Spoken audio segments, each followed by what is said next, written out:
Welcome back. You are listening to Nate the Hate on YouTube, iTunes, Spotify, and Google Podcasts. Be sure to like the video and subscribe. We are nearing 11,000 subscribers incredibly fast, given that we just hit 10,000 subscribers just about a month ago. But today we're going to have some fun. Sony has their first state of play of the year coming up, and they've given us a lot of information about it. It's going to be a 30-minute show, have 10 games, which will include updates from the June PlayStation 5 reveal event, plus a few new announcements. And we're also going to talk about the recent news of Jim Ryan delaying a high-profile PlayStation 5 game and how this could impact the remainder of Sony's 2021 calendar year in terms of software releases. But before we get into all that, I'd like to welcome in my co-host, Modern Vintage Gamer. Hey, what's up, Nate? Great to be here. Thanks for having me on. Always a pleasure having you with us. And we're going to jump right into it. Let us talk about the upcoming State of Play, which will air later today. And we're going to talk about our predictions for the show. And we've done this once before. And this time, I'm going to spare everyone from a Silent Hill prediction because I don't believe it will be here. It doesn't exist. It does exist. We've had numerous rumors come out in the last couple of weeks that they support me in that way, that Silent Hill is coming back. But this week is not the time for Silent Hill, at least in my opinion. I hope to be wrong. When will be the time for Silent Hill, Nate? Let's let the people know, because I don't believe this is real. But if you've been sitting on, you've been hot on this rumor for a while, and look, you usually are on the money with this stuff, and you know it does make me wonder that I do not agree with you about this when you have been on Silent Hill for a long time. So when will we see Silent Hill? When will that happen? I've said it before, but I believe it will be the summer. I think it's going to be Sony's, for lack of a better term, E3 State of Play. So, we're talking June, maybe late May, that type of time frame. That's when we're going to see the Pyramid Head rise up again to shatter our dreams in life. I'm here for it.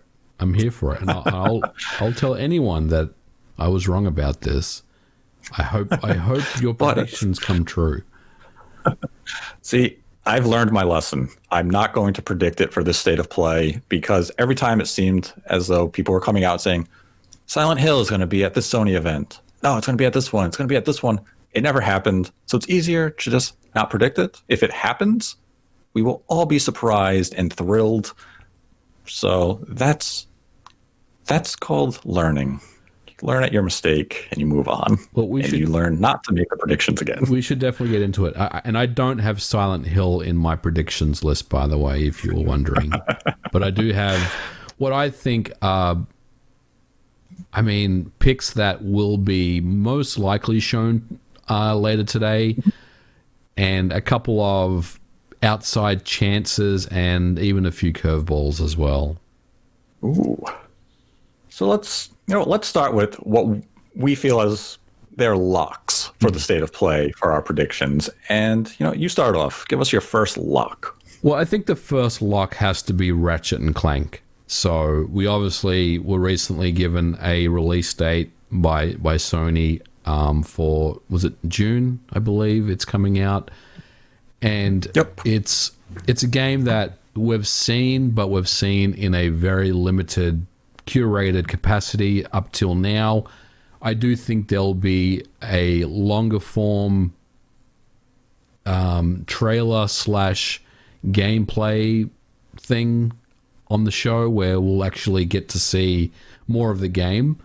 And really, I think it's time that we did, right? I mean, we all believe that this game is going to be one of the better games that come out this year. It's definitely something that I'm very excited about when I first saw it.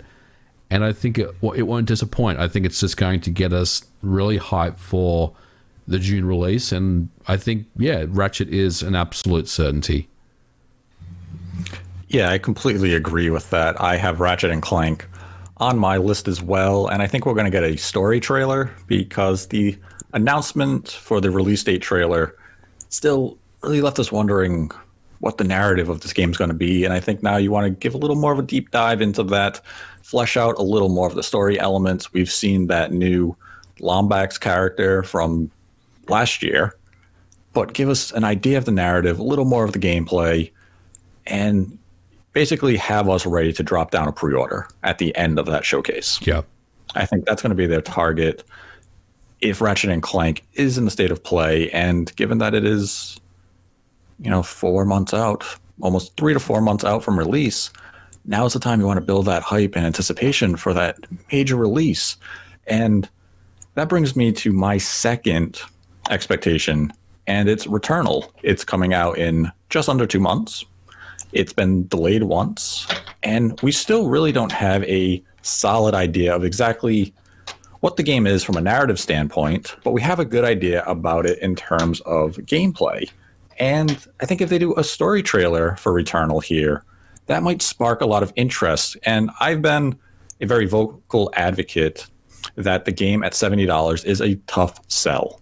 And it is on Sony's marketing to convince me that this game is worth $70. And to this point, they have not done that. But if you can come out with a really strong, compelling story trailer in this week's state of play, you might have me tempted and more willing to pre-order or consider a launch day purchase. And I love Housemarque's games, Resogun, Super Stardust. I've enjoyed these games thoroughly on PlayStation 3, PS4, even PlayStation Vita. So it pains me to see their latest game with Returnal causing me a little bit of hesitation. And this is kind of that game where I'm sure a lot of people say, if it was coming to PlayStation Plus, I would absolutely buy it. And I would agree with that 100%. But Sony's not going to pivot on two major first half releases for the PlayStation 5 and make Returnal a PlayStation Plus game. It happened with Destruction All-Stars.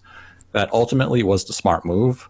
I think with Returnal, we need a really strong narrative trailer that also highlights how strong the gameplay can be, and maybe just, a cherry on top, announce a demo. Get a demo out before it releases in April. Make that demo, curate the content to make sure it emphasizes the game's strengths. And I think that will be what will have us, willing to buy it on launch day, because right now it looks like a good game. But at the timing coming out at the end of April, less than a week later, you have Resident Evil 8. It has a lot of competition from established franchises. This is a new IP. It is coming from a quality developer, but $70, it's a lot of money to ask. Yeah, Returnal will be at the show. I do think you're right. They will have to basically convince people that it's worth spending $70 on. I think, games being charged at $70, it's a psychological thing, but it's like, you really have to convince me to buy this game all of a sudden, and I do agree. I think they need to push Returnal, and it will be a part of the state of play plans. Now, whether they actually nail it and it makes me want to get the game on launch day, I'm not sure. Like, this is a game that I definitely want to see more of, and I think Sony understands that, and they'll give us more of the game. Hopefully they will drop a demo as well, because I definitely want to learn more about this game, and if I can get a chance to play it before it releases, even better. But yeah, I mean, I do agree that Returnal needs some love, and I think they'll get it at the state of play. Yeah, I do anticipate that we see a little more. I know a trailer just dropped this week, but I think they want to give it a grander showcase in the state of play to really reach a bigger audience. So I am anticipating that. What's another game on your list? So the another game that I had on the almost certainly will happen later today is Kenna. Is it Bridge of Spirits? Is that yes, the name? Yeah, I think Kenna is a game that we're definitely gonna see at the show. Again, kind of like Ratchet and the same with Returnal. We saw that early trailer and it looked great. Like, I think it was one of the most aesthetically beautiful games that we saw at the launch of the PS5 last year when they had the announcement and everything. And I definitely have followed the game, but again, like Returnal, it seems like they need to really convince us that this is a game that we want. So I definitely think we'll see more of Kenna at the show today. What do you think? Yeah, I have Kenna on my list of predictions as well. I think it's going to be a release date trailer. They're going to officially give it a March release date. We know that was their targeted window. Yeah. But we don't have a release date specific yet. So I could see that coming at the State of Play. Just, it's have that nice grand trailer, show us story elements, better representation of the gameplay, but leave us wanting more. Drop a release date, let's say second half of March. And, you're going to have a lot of interest. And you can open those pre-orders on the PlayStation Store immediately after. And, that's exactly what you want from this type of showcase if you're the fan. It's, whoa, that's awesome, hype. And if you're Sony, you want to get those impulsive pre-orders. So yes, absolutely. That's what I'm expecting with Kenna. Yep. Now, a game on my list, and I'm not sure if a lot of people remember this game, is Stray. This is where you play as a stray cat. Yeah. I recall this now. Good pick. Good pick. And it feels like this is probably another game that maybe we get a release date on. Right. Because I believe it was targeting a spring window. And, you have to flesh out this idea a little more for us, because in concept, it's definitely alluring, but it's still kind of that tough sell. It's niche. I mean, you're a cat. Yeah. But this is one of those games, I think, with the right marketing, especially from a State of Play. This is something they have shown in previous State of Plays. And as they mentioned, we're going to give you updates on these games. So it fits the criteria. And the fact that we don't know the release date just enforces to me that it's time for that update. Give us a release date. So I think it's in the same category as Kenna. Yeah, good pick. One that I didn't even really think about, but it makes sense, especially when the messaging was, we're going to revisit some of the games that we kind of announced last year and everything on the show and update you on what's going on. So, yeah, I think very, very good pick. And what was your next game? Well, I guess this is low-hanging fruit, but we need to see more about Horizon Forbidden West, and both from a PlayStation 4 or a PlayStation 5 capacity. Maybe they'll show both. I'm not sure, but I do think that we'll get to see more of Horizon at this show. It was an interesting announcement when they revealed this game when the PlayStation 5 had launched, because there was obviously that confusion, that kind of messaging that wasn't clear what game this was going to run on or what system it's going to run on. We know now that it is running on both the PS4 and the PS5. So yeah, I think for Horizon is a part of the plans for the State of Play, and we'll probably get a date, but maybe not a specific day, but maybe more of a holiday 2021 type announcement. Yeah, that's a good pick. I mean, Horizon Forbidden West, we haven't heard from that initial, announcement. It's been quite silent, but we could almost assign that to a lot of Sony's first-party games, which we'll talk about in the second half of the show. But I could see an update for Horizon definitely happening at this show, just to kind of give fans something to look forward to in terms of Sony studio output and what Guerrilla is developing. One of the games I have on my list is Deathloop. Yes. And it's coming out in May. So, we're just 2-3 months from release. We really haven't seen much about this game in the last few months. There's still a lot of questions as to, what the game really is. We had a nice little demonstration in terms of gameplay several months ago, and to be honest, when they first showed it, the gameplay it didn't sell me. Yeah, it was kind of a very wait and see type of moment. Now it's that time. You are building up to launch, now you have to come guns blazing and show to us this is going to utilize those adaptive triggers on your DualSense controller really well. The gameplay is exciting, fast-paced, and we're going to have a lot of diversity in how you're approaching this first-person shooter. Because that initial showing, I was just like, this looks, pretty standard. There's nothing here that looks innovative. There's really nothing here that looks next-gen. Now it's time to prove me wrong and sell me on the game. And that's why I anticipate that we see Deathloop later today. I'll be honest with you, Nate. I'm not really big on Deathloop, like from what I've seen. The gameplay loop, no pun intended, looks interesting, but it's probably not a game that I would want to pick up and buy myself. So, these Sony presentations, they usually start out strong and they finish strong, and somewhere in the middle they kind of lose you a little bit. I think Deathloop will be in that middle segment somewhere where, Ooh. I'm grabbing a drink or something. Wow, that's harsh. Hey, I'm just being honest. That's true. And honesty, though harsh, it's always a good characteristic. What is another game on your list that you are anticipating? Well, I will say that my surefire absolute things that will happen, that list is now depleted. Now we're moving into the half chance, outside chance list. And the first one I have, and this may be a little out there, is Grand Theft Auto 5. Okay. So we had, obviously, when Sony had their big announcement showing us PS5 games last year, the first thing they opened up with was GTA 5 running on the new hardware.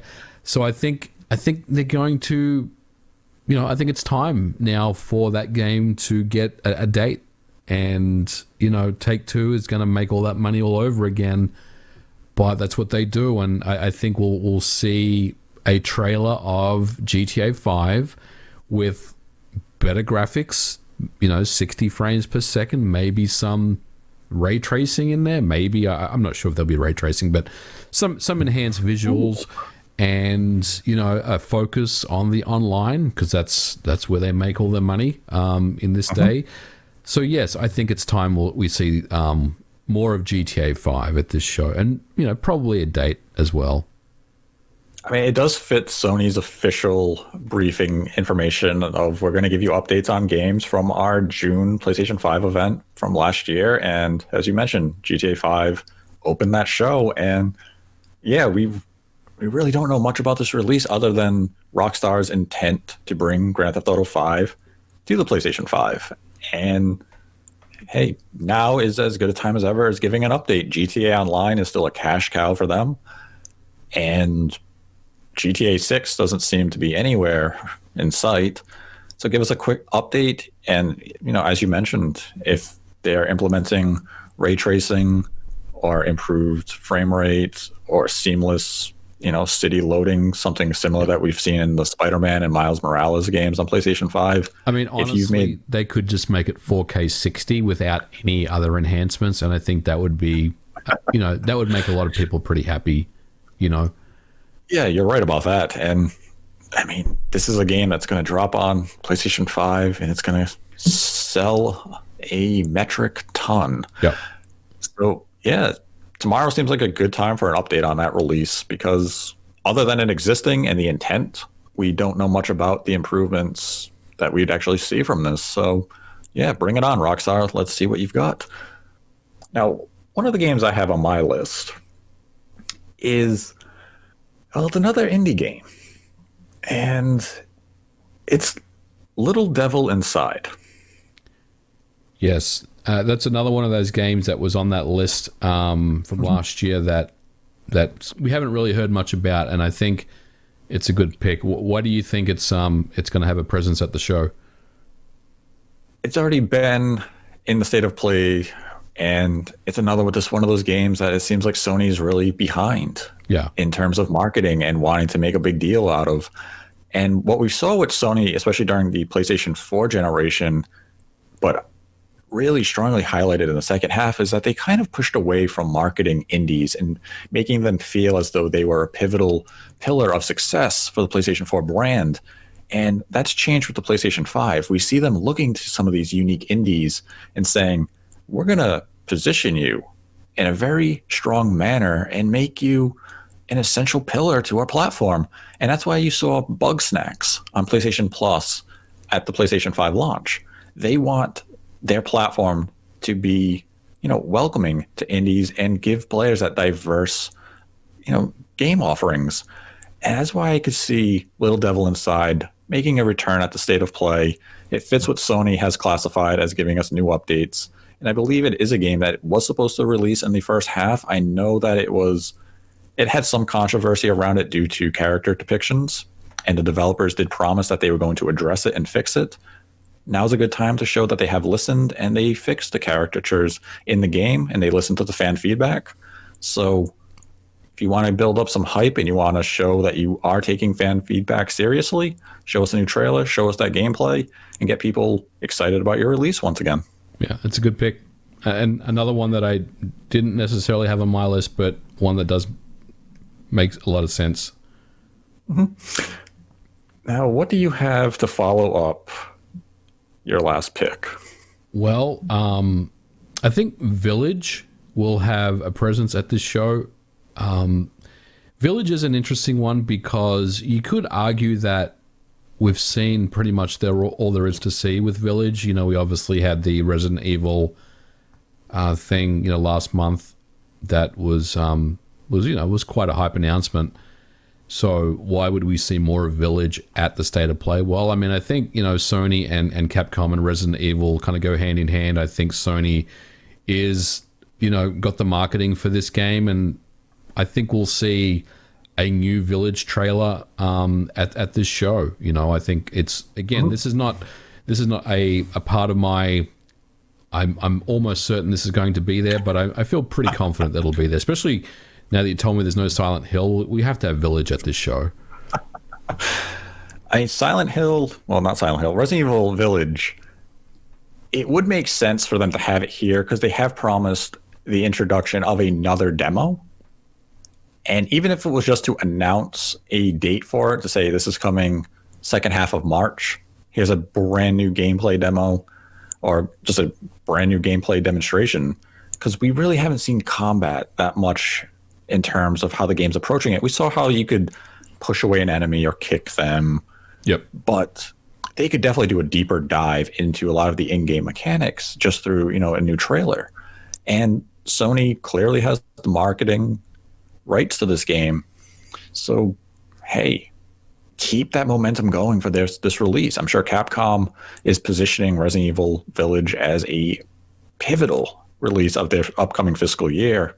So you want as much marketing as you can, and the State of Play is a really good time to see Resident Evil 8 or Resident Evil Village appear again. I want to see more of the game. It definitely has my interest. I enjoyed that demo or experience, I believe they called it. Yep. But if you can date that second demo for late March, early April, give it to me now and give me something to look forward to, because I am hungry for Resident Evil Village information. I'm very excited for this game, and you're right. I mean, if you think about Resident Evil 7, they dropped a lot of demos. Not a lot, but they had multiple demos, right, that they kind of dropped for that game. There was the kitchen thing, and then they did another one after that, and yes. So I think this will follow the same type of approach. Yeah, because with 7, they had the kitchen demo, and then they released that second one where if you had the dummy finger, and if you got to a certain room in so much time, something happened, and there was so much like viral marketing to find all these hints and clues. And I am definitely expecting a similar demo to happen with Resident Evil Village, just to keep the base engaged and wondering and hungry for what's next. So, hey, now is as good a time for new Resident Evil Village information. Another game on my list is, actually, I had GTA 5. Let's see. Don't want to go to this pick yet. I'm holding it. I think for a new announcement, Death Stranding. Whoa, PS5? Yes. Ooh, that would be a hype announcement. Do you think they're going to do that? Like, it's hard to predict that one. I did give it some thought, but the thing is, there's been all this kind of rumblings that Sony wasn't happy with Kojima, with the game, and it didn't sell very well, and kind of they wanted to kind of wash their hands with it a little bit. But do you think it's going to get some love on the PS5? I think they bring it to the PS5. You have that PC build where you have it running at the high resolution with ray tracing. I think you bring that over to the PlayStation 5 the best you can, and you build that base. I think the PlayStation 5 audience, though still small, I think it would resonate with them to revisit this game, or some people may not have bought it on the PlayStation 4 because it launched so close to when when you launch within a year of next gen introduction, you get some buyers that are going to hesitate. They'll say, well, I'll just wait and I'll pick it up on the place when I get a PlayStation 5. I think Death Stranding may have been a victim of that to a certain degree, not a major degree. I don't think it offset millions of potential customers, but enough that it would make a release on PlayStation 5 a worthwhile endeavor for Sony and Kojima Productions. But that's a pie in the sky type of prediction. It's something I would love to see. I would love to revisit Death Stranding on PlayStation 5 with some, ray tracing and higher resolution and just better overall performance. I'm probably, one of dozens who wants to do that. Oh, I'd love for that game on the PS5. Yeah. I really enjoyed what Death Stranding had to offer, and I would gladly revisit on PlayStation 5. So that's one of my high hope predictions.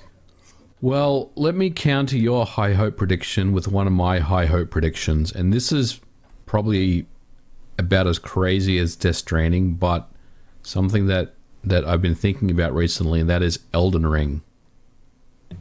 Ooh. I think Elden Ring... Well, I don't think Elden Ring has a good chance of being at the show, but I would like to believe that we may see Elden Ring at the show today, and let me tell you why. I think it's time the time is now to see more of this game. And I'm not suggesting that we're going to get a long, 5-minute trailer plus a date on the end of it, but we may see more of this game and, to hear what's going on with this game, because it's almost mythology, this game now, that it's almost to the realms of, Duke Nukem Forever or something about this game. Like there's all this talk about it, but no one really knows anything about what this game is other than, FromSoft is doing it and just some initial stuff, and George R.R. Martin's involved. So I do think maybe, just maybe, and maybe I'm, there's a bit of fanboy in me as well saying this stuff, but maybe it's time for some Elden Ring from FromSoft. I would love to see Elden Ring appear later today. My only hesitation is I believe Microsoft has the marketing rights to Elden Ring. So it might be a little weird for Sony to have it at their state of play ahead of Microsoft's own type of event or controlled reveal. That is interesting. I mean, isn't Sony and FromSoft kind of been aligned together for many years?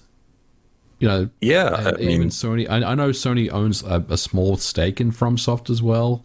I'm not saying that has any impact on who owns the marketing for Elden Ring, but does that come into play at all, you think? That Sony does have some involvement with what FromSoft is doing? Probably not in any meaningful way. But, I mean, you're right that Sony and FromSoft do have a very friendly relationship. I mean, we can all just look to Bloodborne. Yep. And say that's pretty clear evidence there, but Microsoft must have swooped in with a nice bag of money when they were first hearing about Elden Ring and said, we have to position this as a major get for our platform. And that's my one knock of Elden Ring not being there tomorrow. I'd love to see it. We are definitely overdue for an update. And whenever we do get that update, it'll probably be in the form of a very expansive trailer with a release date and highlighting all the in-game mechanics of how it differs from, the previous Souls game or even Sekiro. Or maybe it's some sort of hybrid of those two franchises into one cohesive experience. And like Elden Ring has a lot of hype around it already, and we really know nothing about it. Yep. So when it does appear, it's definitely going to be an exciting moment. I just don't expect to see it there tomorrow. Well, but hey, even if it's a PNG like Metroid Prime, I'll take it. Yeah, I think even just a little logo, people would be like, yes. Like, it's back. It's a ring with the word Elden next to it. Hell yeah. All right, so what's your pick that you've been holding back on? Because I think I know what it might be. Yes, I believe you would. There was a rumor that started that Final Fantasy VII Remake is joining PlayStation Plus in March. And as soon as I saw that, light bulb went off in the head and said, if that's joining PlayStation Plus, that means one thing. It means Final Fantasy VII Remake is getting a native PlayStation 5 version, and they're going to announce it at the State of Play later today. Why otherwise announce Final Fantasy VII Remake for PlayStation Plus? You would do it because you want Final Fantasy VII Remake in the hands of your PlayStation 4 and PlayStation 5 owners, and you will eventually announce an upgrade path from that vanilla version to the native PS5 version for, let's just say, $30. Mm-hmm. Could be less, could be more, who knows? It's Square Enix. We never know what they're doing. And that's exactly the reason. We saw Jim Ryan come out very recently, and they said PlayStation Plus same-day releases have done incredibly well for us. We're going to continue to look into them. So now if I can put Final Fantasy VII into the hands of over 50% of PlayStation 5 owners, when it comes time for that upgrade path, let's say later this summer, you're probably going to get a vast majority of those people to upgrade, and PlayStation 5s are going to continue to sell up to that point.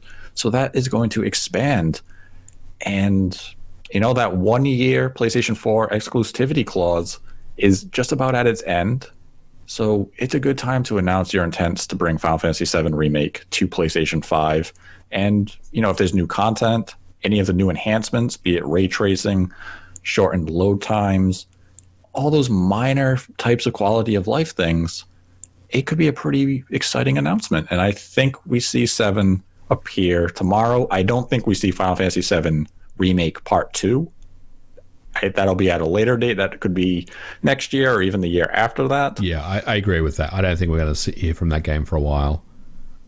But yeah, I think we finally hear of the native Final Fantasy VII Remake version for PlayStation 5. But I don't think it's the only Final Fantasy game we hear of. Yes, Final Fantasy 16. Yes, I think we're due for an update. So I'm going to slightly disagree with you. I don't think Final Fantasy 7 on PS5 will be a thing at today's show. And there's no reason for me to kind of, disagree with you other than it just doesn't feel right to me. We're getting to that point now, Nate, where if all of these predictions come true, this would be the best State of Play, bar none, by a long shot, right?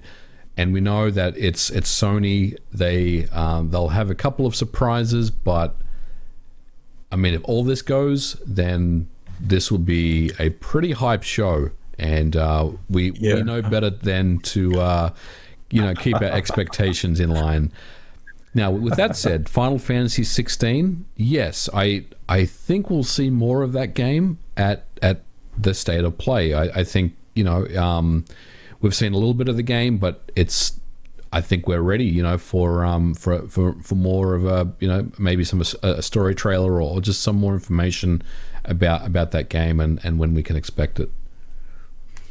Yeah, Final Fantasy 16 seems to be, I want to say, Square's focus. They showed that really exciting trailer, and correct me if I'm wrong, I believe the trailer did end with a 2021 release window, right? Or they had it on B-roll from from an event earlier this year.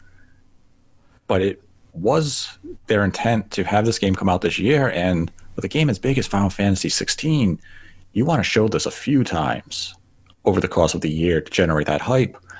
So I'd say it's probably a lock, or as close to a lock as you can get, that we see Final Fantasy, whether 7 or 16, in some form at the State of Play. I agree with that. I mean, there'll be some Final Fantasy representation at this show. Yes. You know, that's undoubtable. You know, it's undoubtable that we'll see that. So yeah, I agree with that. Now, I don't have any other games on my list. I couldn't. I mean, if I could come up with brand new announcements, I mean, I'd count Death Stranding and Final Fantasy VII Remake for PlayStation 5 as new announcements. Yeah. But I mean, I could see how they maybe could be viewed as updates, but I don't have any other predictions on my list. Same. I mean, I had a note here about God of War, but a couple of things there. And, you know, I don't think if it is, you know, I don't think if we will see God of War this year, then this is the state of play that they'll show us more of the game. I think it will most likely be around the E3 time where we get some more information about the game and everything. So that was the only other game that I had on my list that I was thinking maybe we'll see at the show, but the more I think about it, it just doesn't feel right. Kind of like the Final Fantasy VII remake thing. It just doesn't sit right with me at this show. I mean, God of War is an interesting one because I could flip Horizon out and replace it with God of War for one main reason. We've seen a trailer of Horizon. Yeah. All we've seen is a logo for God of War.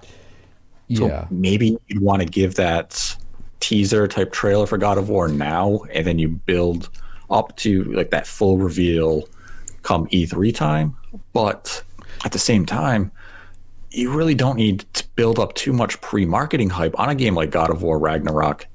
We know it exists. We know their intention or hope is to launch it this year. You can wait till E3 and do the full reveal and still have maximum impact from that type of marketing. So you don't have to build too much anticipation now. You could still wait, but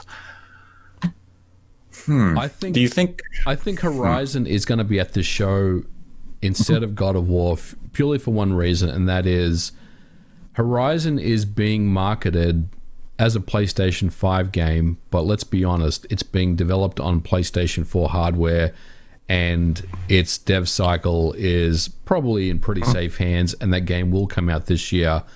You know, 100% on the PlayStation 4. They may offer a backward compatible PS5 version initially, and then a free upgrade to the PS5 version when that's ready to go. But I think the difficulty with God of War is they're not telling us that it's a PlayStation 4 game.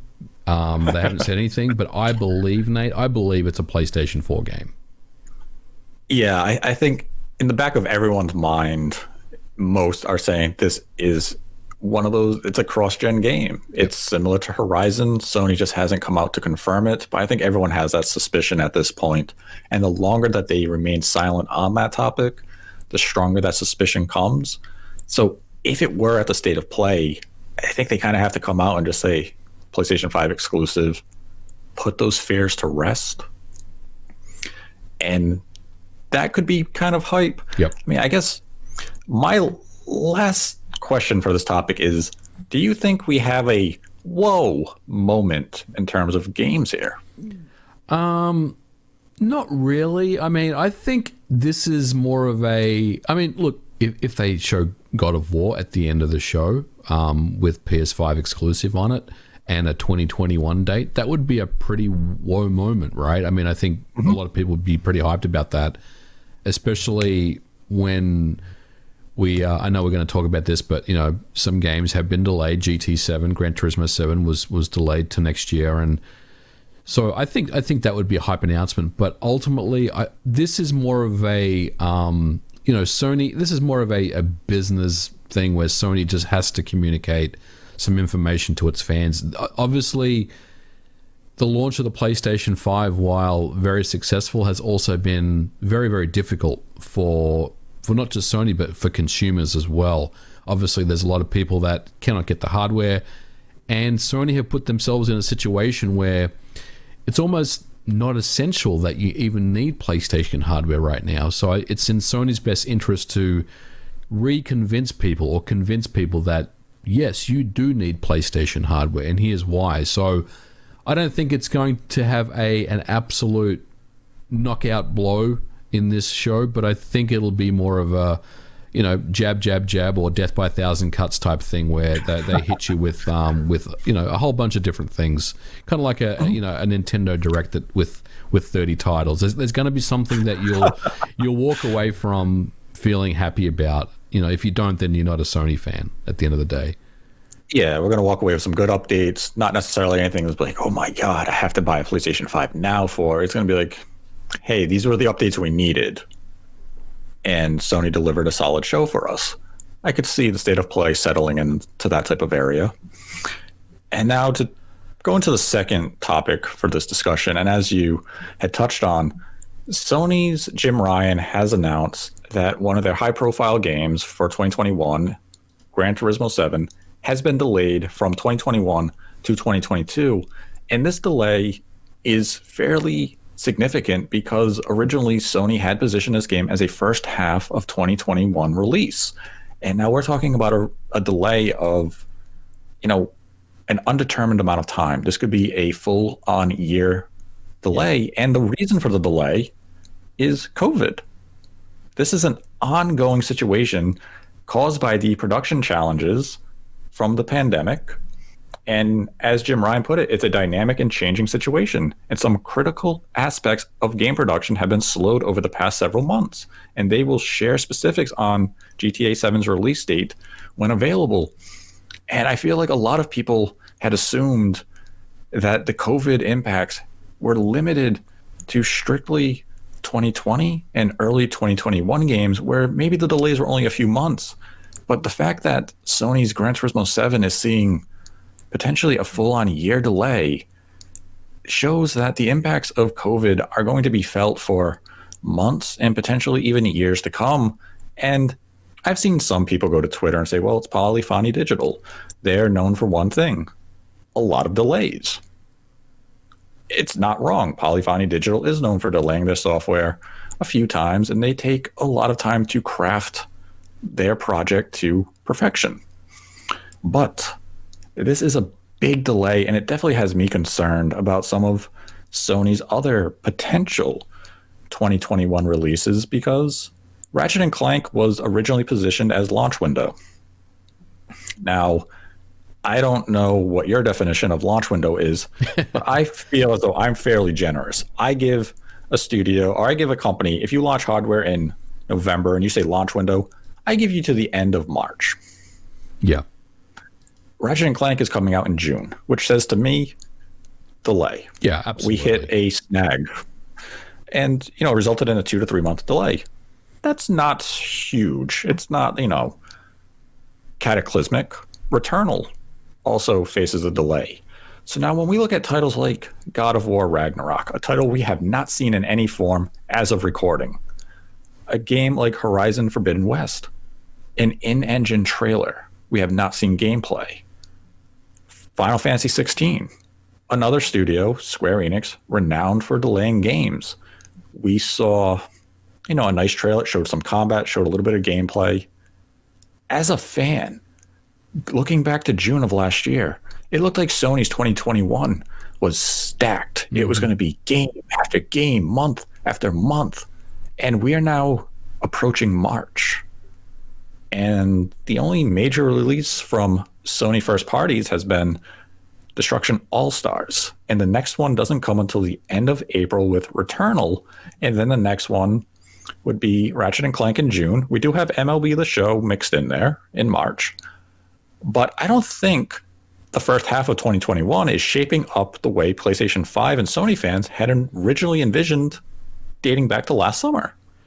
Yeah, you're absolutely right about COVID. I mean, it's not something that just ended when 2021 started. The knock-on effects of COVID will continue, as much as like people just people say that these companies use COVID as an excuse, right? To delay games and stuff, or to push dates.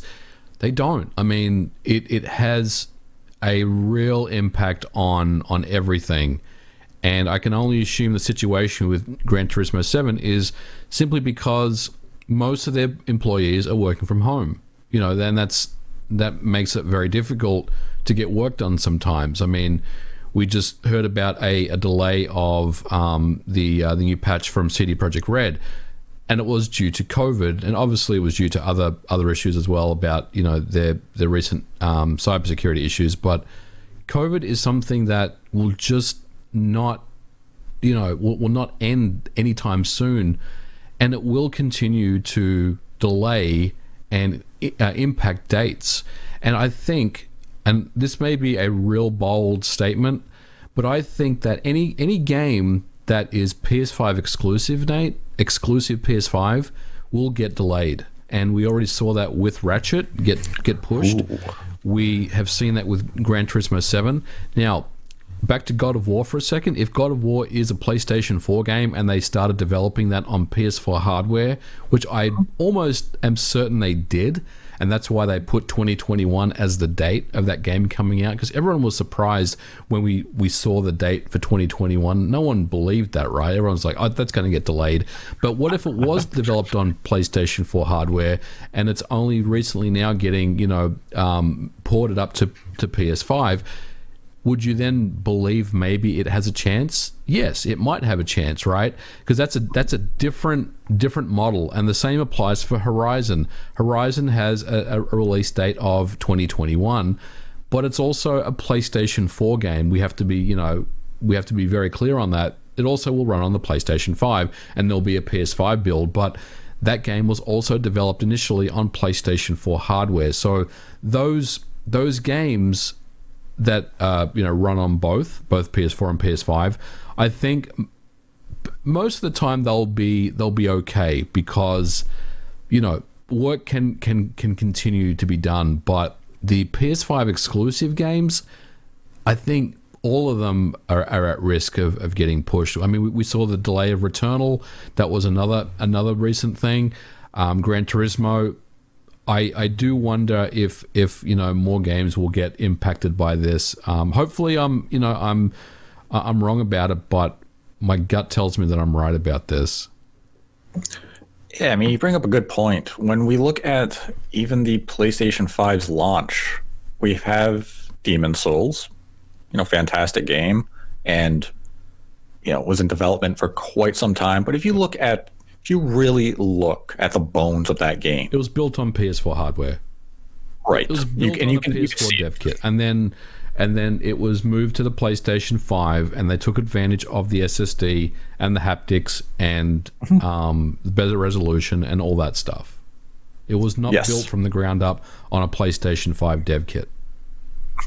And there's even some rumor, or I've seen the speculation, that in, I believe it was 2019, that Insomniac had begun their development of a new Ratchet & Clank game. So even Ratchet & Clank for the PlayStation 5 may have started on PlayStation 4 and then was shifted over to PlayStation 5 once Sony had more advanced, development kits.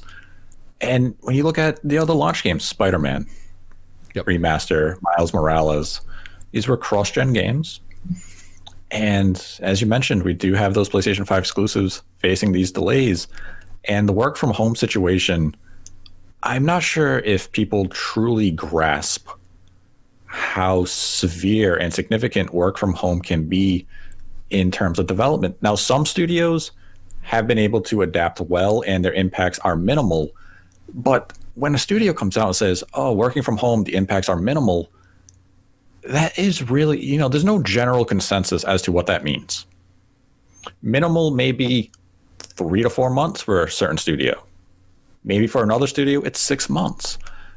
There's no way we can look at it and just generalize what it means studio to studio or company to company. And it does seem that Sony has been impacted by this. And as you brought up with God of War, if it started on PlayStation 4 and if it is a cross-gen game, they may have been at a pretty advanced state when they announced it last June. Right. And now it's that polish, bring it over to PlayStation 5. We're going to continue to fine-tune it. And yes, you have been hampered by COVID delays. You have had to work from home, and that may have delayed things. Let's go on the shorter side of things. Let's say 3 months. Well, if you were targeting November, we're now looking at early 2022. And I mean, maybe the game was further along than any of us know, and it can still hit that milestone mark of launching later this year. And Horizon Forbidden West may be in a very similar situation. We don't know because we haven't been given updates on the software. Jim Ryan seemed very optimistic that they are going to have Horizon out this year. So that game may have been very deep into development. It's likely just being built off the exact same engine as Horizon Zero Dawn. So development process was sped up. I think it's coming this year, and I feel pretty strong that we'll see it this year. Yeah, of the two, I think God of War Ragnarok is the one we see get pushed into 2022. Now, if that happens, which there's a good chance it will, right? Then I think, yes, it will be PlayStation 5 exclusive. If we do see it this year, then it will be PS4 and PS5. I will agree with you. I don't think it's in Sony's interest to be launching first-party PlayStation 4 games in 2022. Right. I mean, this is their last year of first-party PS4 releases. Like, because I mean, last year we were led to believe that it was going to be Ghost of Tsushima and The Last of Us Part 2. We all were sold, a bag of lies about that, and then here we are. So I do think this is the last year of first-party PS4 exclusives. Yeah, at least in terms of, like, I'll say AAA or major projects. There might be, something smaller, maybe I could see happen. Right. But yeah, I think 2021, this is when they need Horizon out so they can say, that's the swan song for PlayStation 4. We're done. Our focus is now PlayStation 5 moving forward. And if God of War is cross-gen, then it's their interest to absolutely make it happen this year. But without delay of Gran Turismo 7, and I know Gran Turismo 7 is a very different game compared to those. They actually go and they look at the cars. They scan the cars to get accurate modeling. They go to the race tracks to measure everything. And that could be part of the production delay, that they're not getting access to certain car models or even the racetracks or regions. But to see a delay of that caliber, it definitely makes you look at Sony's 2021 intended software lineup and say, what's next? Yeah. And it does. It seems like God of War is probably ripe for a delay. We just haven't seen anything of it. And hopefully Sony can prove us wrong, be it at the State of Play with a trailer where they slap on 2021 with some confidence. But it's getting to that point where, yeah, Sony has a lot of games coming to PlayStation 5 over the next few months. I think Ratchet & Clank is really the start of this generation, in my view. This is a game that looks like it uses the SSD well. The visuals look amazing. And it feels like come June, that's where Sony is going to want to really build up some of that momentum. And you need a big release for this holiday, and that should be, God of War. Gran Turismo 7 would have been fantastic to have this year. Does the lineup feel weakened without it? Absolutely. Yeah. And if Microsoft comes with Forza, and then there's definitely a void there that's been, left open, for Forza to come in, right? Yeah. Especially if they launch it exclusively on Series X and Series S. Yep. They can come out first and say, we have the next gen racer. We're showing you what the SSD can bring to racing. And if you're Microsoft, you want to take advantage of this new opening, because as we discussed last year, and as everyone discussed last year, it seemed like Microsoft was in a severely weakened state because Sony was going to come in throughout 2021 and just have a onslaught of major releases. And we've been faced with a few delays here and there. And all of a sudden it's, Microsoft is still in a weakened state, but they're not going to be delivered that coup de grace from Sony that we were expecting. Yeah. They might actually be able to survive this opening year and make it all the way to Halo Infinite, where Microsoft is hoping to basically rise like the Phoenix. They launched, they burnt out. But if they can make it to Halo Infinite without being destroyed by Sony, they want to rise like the Phoenix, be reborn, launch with Halo Infinite, and then all of a sudden have all those, franchises that they showed us last year from, all all those development studios that they've acquired. You have Avowed. You're going to acquire Bethesda in the coming weeks. You have Perfect Dark, Fable, Forza Horizon, Forza Motorsport. Microsoft is looking to 2022 where they gain their momentum. I mean, Sony's going to be right there with them, though. Yeah. It's just Sony's momentum is now slightly more delayed than we had anticipated. And as we mentioned, these are the impacts of COVID-19. It's going to continue moving forward. This isn't going away anytime soon. And it's a very unique start to a new generation of hardware because we may not really see what people would consider a start until maybe the second half of even 2022. Yeah. Another thing I want to mention is some people may be a little confused as to why, if they bring out cross-platform PS4 and PS5 versions, that I feel more confident that we'll see them this year.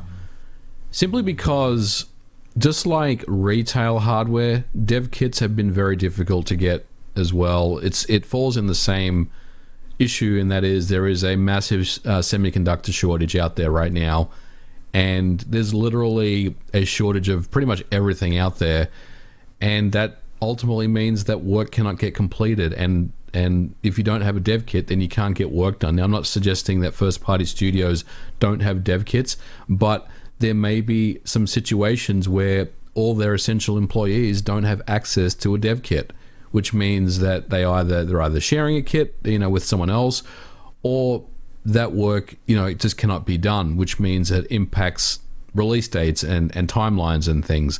However, on the flip side, if you have access to a PlayStation 4 Pro dev kit that had been around for about 5 years now, that means that work can get completed on time, other than, the issue of working from home. So there's a lot less risk involved with, a cross-generation game, which you can then move to the PlayStation 5 when you get the appropriate hardware in the office to do so. So I just wanted to kind of bring that up as a potential issue for why I think that, anything that is a PS5 exclusive may get pushed. And look, it kind of makes sense, with the games that we've seen so far.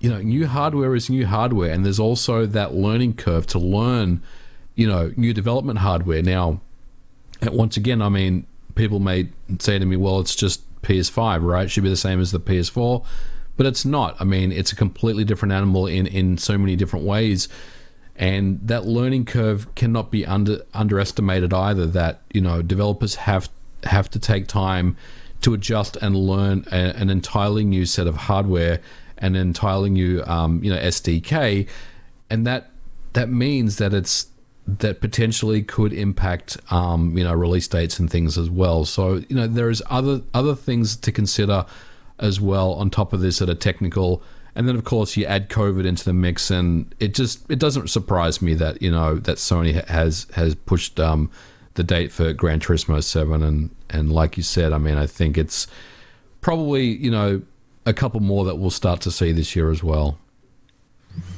Yeah, as you bring up, the only PlayStation 5 game the only PlayStation 5 games that we've had launch or are still seemingly on track for a general time window that they had originally intended to launch is really Returnal, Ratchet and Clank, yep, and Destruction All-Stars.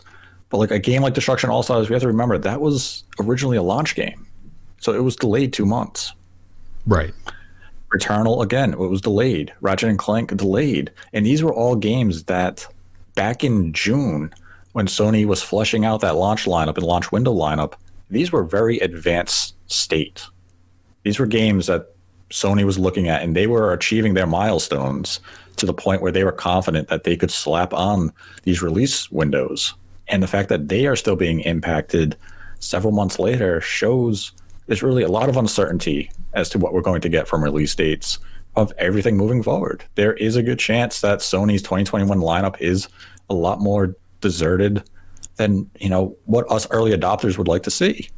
But this problem, it isn't exclusive to Sony. It's also impacting Nintendo. It's impacting Microsoft. It's impacting every third-party partner out there. It's a very difficult time for all these companies. And unfortunately, it doesn't look like relief is on the horizon. Right. But it will come. We as the gamers, we have to be patient with how this output is going to, turn out in the months to come. We're just not at that point yet. This time next year, it's probably going to be a very different situation, or we can hope. But it's just a lot of uncertainty. And I know it's asking a lot for people to have invested $500 into brand new hardware, to be patient for that next AAA super exciting release to come. Because, that's just not the nature of a consumer. You buy a product, you want to consume the next thing. We really do have to put patience on a pedestal right now and observe it and say, the games will come when they come. This isn't a situation any of these publishers or developers want to be in. None of them foresaw this. They're working tireless every day to get their game out when they had originally hoped. And, they're working hard to make it happen. It's just too many obstacles are in front of them right now. Yep, very well said. And yeah, hopefully with today's state of play, Sony will definitely ease some of the fears that we have, and maybe a couple of quick fire updates as well, and maybe even a shadow drop. Hopefully we'll get to see something cool. Yeah, I think it's going to be a solid, fun state of play. They're going to give us updates on games that we are excited for. We're going to get some new trailers. And I think overall will be a fun day. And remember, that's what video games are. They're supposed to be fun, so let's have fun with this. And now we can move into some of the Streamlab questions for the week. We have quite a few, ranging a multitude of topics. And our first Streamlab question this week comes from Symphonic Balance, who donated $5 and writes, seeing that Skyward Sword now exists for the Switch, especially with regular controls, it diminishes my hope of a Zelda Anniversary Collection, although it is still possible to release a collection for holiday 2021 and then do Breath of the Wild 2 for spring 2022. Yes, that will very likely be how it is handled. As we know, Skyward Sword is coming out in July, and Jeffrey Grubb has written an article that Nintendo will fully detail their Zelda 35th anniversary around this summer, because they want to make the celebration, they typically start the Zelda anniversaries at E3, so this will probably be mirrored, and we'll probably see Twilight Princess and Wind Waker come to Switch sometime this holiday, maybe a little before the holiday. Maybe we could look at a October type of release, but definitely not too close. Yeah, I would to agree. Skyward Sword. Overlap. I definitely agree. We'll see more of Zelda this year. I would not be concerned about Skyward Sword being the only thing that we get from Zelda this year. Yeah, absolutely not. Because as they marketed the game, even during the Direct, it didn't have any 35th anniversary branding, which means Nintendo still has more because they have to officially start the anniversary. And then we had a $1 donation from Jackie G, who writes, what is the first release from Microsoft that retails for $70? Love the content. Ooh. Well, whatever it is, it's exclusive to Xbox Series X or Series S, so it's not going to be Halo. I think it's probably going to be, maybe Flight Simulator, but even that, it could be Flight Simulator. It makes some sense, but I was thinking more along the lines of a 2022 title. Yeah. Something along the lines of, I don't think Perfect Dark would be a $70 game. Maybe maybe Fable. It's hard for me to imagine what they would price at 70. Honestly, what do you think? It's a tough question. It's a good question too. It is a good question. The next Microsoft published game that's exclusive for the Series X, Series S is Flight Simulator. I just don't see that coming in at $70 because what's it What's it retail for on PC? It's cheap, and plus you can play it on Game Pass for whatever you pay a month on Game Pass. I mean, maybe the first Forza that comes to the Xbox Series X and S will be the first $70 game. See, I don't think they're going to do that either, because Forza's always been big on downloadable cars and stuff like that. What if Microsoft just doesn't price any of their first party offerings at $70? They may not. They may not do that. But it'll be interesting to see how that goes. I mean, look, we have to remember the Bethesda angle as well, right? So let's say Starfield is an exclusive to the Xbox Series X or Series S when that deal is done, that Phil comes out and announces that Starfield is an exclusive game, which, that may happen. That could be the first $70 game. We could think of it in those terms as well, I guess. That's true. Yeah, that's a really good, tough question. Yep. Let's say Starfield. I'll go with Starfield. Sounds good to me. Then had a $10 donation from Brian T, who writes, "Thanks for all the work you do on the podcast and on the forums. Do you think we will see a new console, Game Boy N64, with or without a price increase, or return to the old virtual console format? There looks like there's some room from April to June or so." I do think we will see a new console introduced this year for Nintendo Switch Online. Yep. The virtual console format it's a topic that comes up quite often, and I understand why it does. The issue with a return to form for virtual console is that a lot of the virtual console games, especially on the Wii U, simply did not sell, and that's why they abandoned it. And what you saw as an effect of that is companies like Sega, Konami, Bandai Namco, they started to release their own compilations in the forms of retro collections for $20, $30, where you got 4 or 5 games from that Super NES era. And they're making more money, they're selling more copies by following their own format than to go to a virtual console style catalog and selling the games individually. Now, some studios find success. The Neo Geo line on the eShop, they sell a lot of copies of their games. Metal Slug, Joe and Mac, they find success, but collections seem to be more so the direction that third-party partners want to move in instead of supporting a virtual console, because Nintendo has to license those games to add them to that type of service. And there's really not that much incentive to go to a studio like Konami and say, hey, do you want to sell the original Metal Gear game on our virtual console service? When Konami could say, we're going to take the original Metal Gear and, the NES games, and we're just going to release a compilation with those on it for $20. Yep. That's a lot better business for them to explore than to make a licensing deal with Nintendo. Yep, you absolutely nailed it. Virtual console, which I love the virtual console, unfortunately isn't a business model that makes sense in 2021 anymore. And you're absolutely right. These companies would rather make their own collections, and that's really where we are. That's the world we live in. But I do think, yes, we will see an addition to the Nintendo Switch Online service. Probably Game Boy, maybe some Game Boy Advance, but probably Game Boy and Game Boy Color would be my picks for what's next on that service. Yeah, I would agree with the Game Boy line, but I would include that from Game Boy Color, and Game Boy Advance all as a singular entity.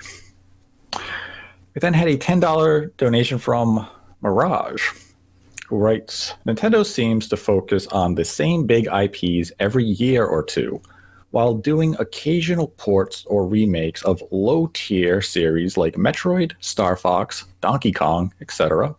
Would Nintendo ever give these IP dedicated studios, external or not, to allow them consistency? Metroid does have a dedicated studio. It's Retro. The problem is Retro just takes a long time to make games, especially now. Star Fox is one of those franchises that it needs to be reinvented. Yeah. Nintendo does not know the direction to take Star Fox in. Yeah, I agree. Ever since Dylan Cuthbert left and does his own studio now, that whole thing needs to be redone. Donkey Kong is just unfortunately underloved franchise by Nintendo and even the fans. I mean, Donkey Kong is tough. I'd love to see them do, harken back to the arcade days of Donkey Kong. Like Donkey Kong 94 on the Game Boy is an amazing game. The problem with that is then Miyamoto needs some involvement, at least from an executive producer role. So how invested would he be in at that level these days, where I feel like he's mostly checked out of Nintendo. He's only focusing on the real big stuff these days, theme parks and whatnot. Yeah, I mean, Nintendo, unfortunately, they just have those safe IPs like Kirby, Yoshi, where they get a new release fairly consistent because they know they're going to get those 2-3 million sells no matter what. Metroid, they are trying to make into a more consistent franchise. And one day, maybe it will get there. They'll have a nice trade-off between 2D and 3D, every few years. But, I mean, Nintendo's focus is always going to be Zelda, Mario, Luigi's Mansion now, Splatoon. Those are always going to be their big focus. Animal Crossing, because they sell. They sell dozens of millions of copies. Then had a $5 donation from The Dark Void, who writes, hello. I have a question for Nate. Since it's 2021, do you still think Xbox Game Pass is coming to the Switch? LOL. Also, do you guys think it would be smart for Microsoft to get the next Call of Duty on Game Pass day one? Keep up the great work. Well, it is 2021, and Xbox Game Pass and Switch, I believe it is still a thing Phil Spencer wants to happen. It's simply Nintendo is preventing it. Nintendo really doesn't understand why they would want the service on their platform, and it's probably an ongoing discussion between the two companies. It's just a lot of back and forth. But Phil Spencer's been... Can they talk about GoldenEye while they're at it? Yes, they can. Like, we'll give you Game Pass if you let us have GoldenEye. No.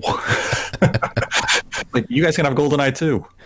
We want it for ourselves with Game Pass.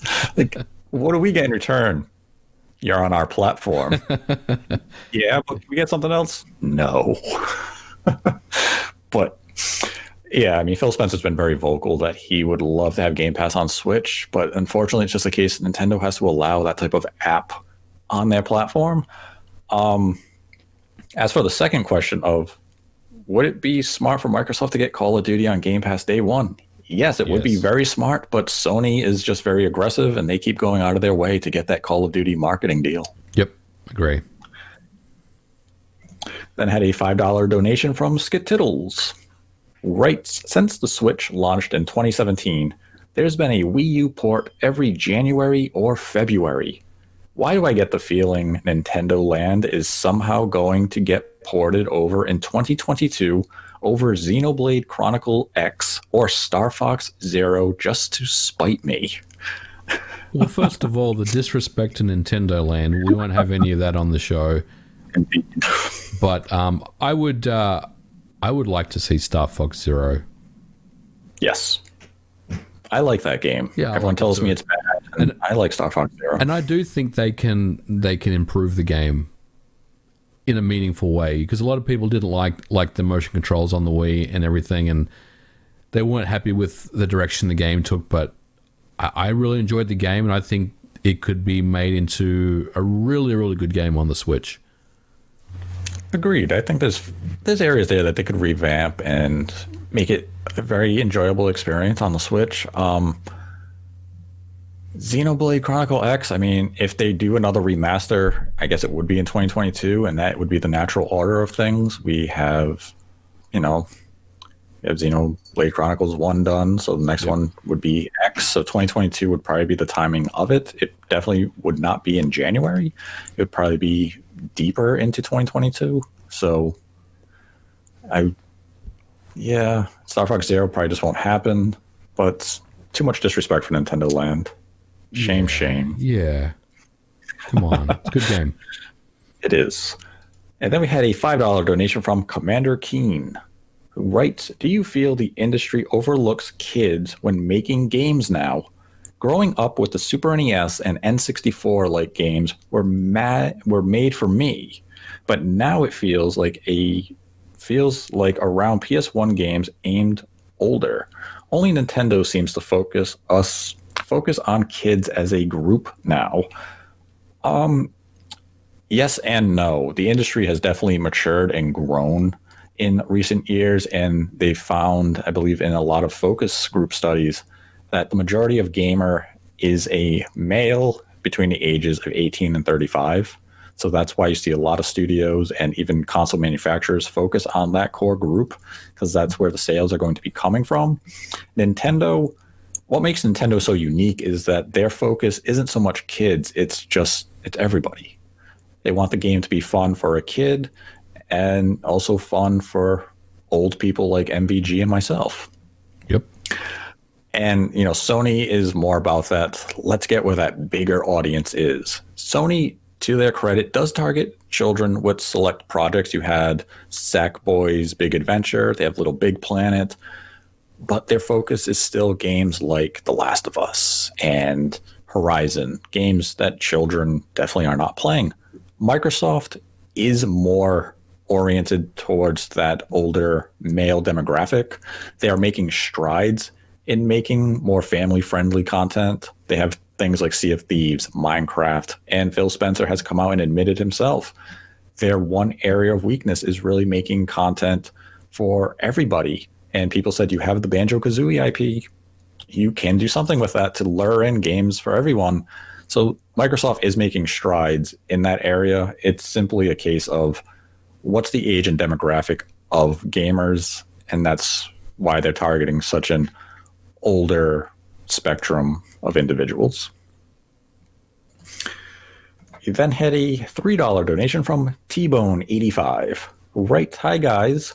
With Project Triangle Strategy announced, and a remaster of Legacy of Mana, and an old Saga game, I've been wondering what it means to HD these old pixel RPGs. Is it possible to make old games like Chrono Trigger or Final Fantasy VI into HD, or other classics? Yes, you can make those into HD. It's just a matter of how you want to go about translating them to HD. Yeah, I agree. I mean, you can definitely HDize any game. The difficulty is if you take a game like Chrono Trigger, which is an absolute masterpiece of a game, let's be honest, it is one of the best games ever made. It's very easy to lose that art direction that the original game was built on when you start talking about up-resing or updating the graphics, maybe changing the sound, or remastering the sound, or even remaking the sound. And I think that's the difficulty when you start talking about modernizing these games, that you have to be very careful that even if you just apply a HD, we'll just say an HD shader that kind of upscales everything and HDizes the graphics, that may still put some people off because it's changed the graphical style from what they remembered. So it's very difficult, when you talk about a beloved game like Chrono Trigger, I think. Yeah, Chrono Trigger is one of those games you have to treat with utmost respect, and if you change even the slightest thing, the purists are going to come out and say, "Oh no, you ruined it." And even Final Fantasy VI, to a certain extent, my hope has been and will always be to see Final Fantasy VI in the Octopath HD type of engine, because it suits those sprites well, and Square even experimented with Final Fantasy VI with that engine, and I would love to see the game that way. Chrono Trigger, yeah, you could use that engine and recreate it. The purists would get mad. But, I mean, if the other option is doing what they did to the Saga game with the redrawn HD sprites, where it's a different thing, right? Because the Saga game, they kind of applied just a shader to it and, made it sharper and everything. But I think we talked about it last week. We weren't particularly fond of the visual style. We felt like it was a little too hand drawn or something. It just looked weird. But if you do take Chrono Trigger and apply it to the Octopath engine, I think that would be a pretty good update for that game. Yeah, I mean, they could also just go that simple route, as you were mentioning, where you just had, like, that HD type of filter on it where you leave the sprites as they are and just cleaner. Yep. You could always go that path, but yeah, there's definitely ways you can do it. It really comes down to the company's vision as to how you want to approach it and what your end goal is. And that's the final Streamlabs question for this episode. And if you'd like to support the channel, we have a Streamlabs link in the description below. Donate any dollar amount. Ask a question. We will answer it at the end of the episode. If you donate $100 or more, we will dedicate the episode to you. And that concludes today's episode. If you enjoyed the content, give the video a like. Be sure to subscribe to the channel. Let us know your thoughts on Sony's State of Play in the comment section below. Give us your predictions or your reactions to the State of Play. If you are listening to this closer to the airing of the State of Play itself or even after, let us know what you thought of the show. And I'd like to thank MVG for joining me as always. Thanks for having me on as always, Nate. And hopefully our predictions were good ones. Hopefully. And you can find a link to MVG's channel in the description below as well. And until next time, continue to embrace the hate.